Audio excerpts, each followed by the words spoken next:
Tarehe 9 Disemba, kama umepanga kuandamana, ukitembea tembea barabarani na bango lako, usije ukajikanyaga ukajichanganya ukaingia kwenye biashara ya mtu ukasema unaenda kuvunja.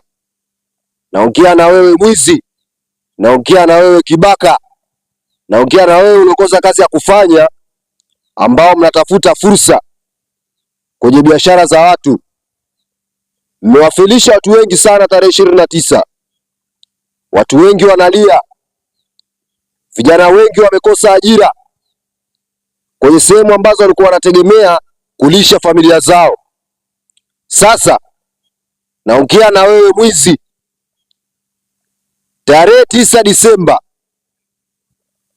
wananchi wenye hasira kali ambao tuko tayari kulinda rasilimali za nchi yetu,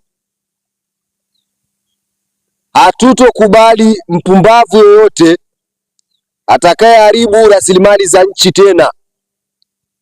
Mnasababisha sasa hivi foleni, watu kukosa usafiri kwa wakati, kubomoa mwendo kasi tena bila aibu. Abiria walikuwa kwenye gari na nyie mkao mnapasua kwa vioo, alafu tunawaita waandamanaji. Mnajua ni watu wangapi ambao walihudhurika wakati mnapasua vioo vya gari vya mwendo kasi? Sasa tupo pamoja na ninyi.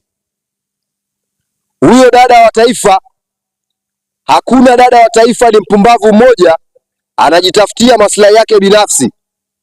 Yupo Marekani na nyie ambao mnamsikiliza mtamfuata huko Marekani. Sisi ni Watanzania tuliozaliwa hapa, tutafia hapa. Hatuwezi kubali wapumbavu wachache watuondolee amani ya nchi yetu.